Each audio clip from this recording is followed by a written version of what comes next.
Salut, on est de retour avec notre troisième vidéo à destination des tout petits. Ce coup-ci, on va vous parler des livres sans texte, et pour ça, on a choisi Le Petit Barbare, un livre de Renato Morricone, édité par Didier Jeunesse. S'il nous semblait important de dédier tout un épisode aux livres sans texte, c'est parce que c'est une forme de livre qui est très expressif. En fait, c'est des livres où tout va passer par le dessin, et où du coup, justement, le fait qu'il n'y ait pas de texte permet en fait un peu à tout le monde de partager une histoire avec quelqu'un d'autre. Ça va permettre à quelqu'un qui ne lit pas bien, ça va permettre à quelqu'un aussi qui sait très bien lire mais dans une autre langue, ou alors ça va permettre à quelqu'un aussi qui tout simplement a envie d'improviser, d'imaginer une histoire, de partager quelque chose sans être, voilà, on va dire coincé par la lecture. C'est aussi une forme qui va permettre de faire évoluer la narration.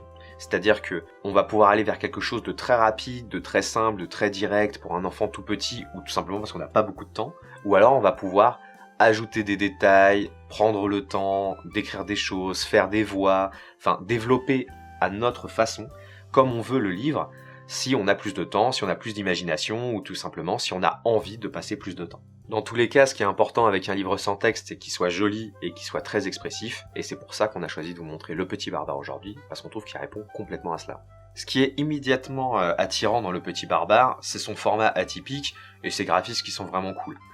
Et du coup, on va retrouver ces graphismes hyper sympas tout au long de l'histoire. Il va y avoir comme ça des grandes pages où souvent les illustrations vont être un peu dans un coin, et donc on va un peu s'amuser au niveau du regard à chercher Petit Barbare, voyager comme ça et rencontrer différentes créatures. Je vais pas vous montrer tout l'ouvrage, mais en tout cas ce qui est sympa dans ce livre, c'est qu'il va y avoir comme ça tout un tas de rencontres de Petit Barbare qui vont se terminer par un twist que je vous laisse découvrir, mais il va y avoir comme ça une petite révélation finale. Pour partager un livre sans texte avec un enfant, en fait on va avoir plusieurs choix.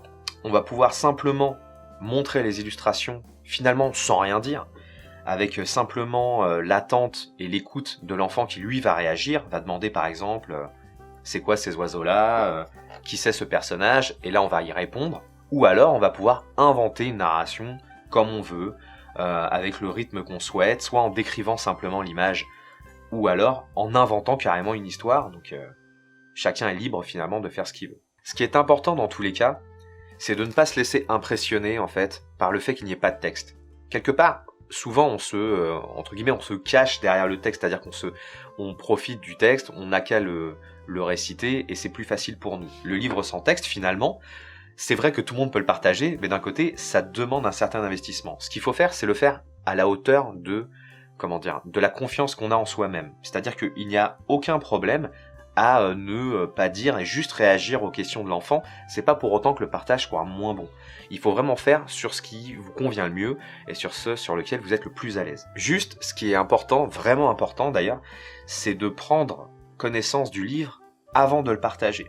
Pourquoi ? Parce que souvent, dans les narrations, d'ailleurs c'est le cas dans Petit Barbare, il va y avoir un peu des effets de surprise, des choses dont on s'attend pas, qui vont être révélées tout d'un coup à la page suivante. Et c'est important justement de savoir ménager ce suspense pour que l'histoire soit vraiment appréciée au maximum par l'enfant. C'est pour ça que, on va dire, votre rôle d'accompagnateur du livre, ça va être d'en prendre connaissance dans un premier temps, histoire de vous en imprégner un peu, et de pouvoir adapter le rythme finalement de la transmission à l'enfant. Comme toutes sortes de livres, il existe des tonnes de livres sans texte, et ce qui va faire la qualité particulière d'un livre sans texte justement, ça va être d'avoir un univers graphique qui vous parle et qui vous donne envie justement d'inventer une histoire ou de découvrir l'histoire du personnage. Donc il faut vraiment aller vers des dessins qui vous plaisent en fait, tout simplement.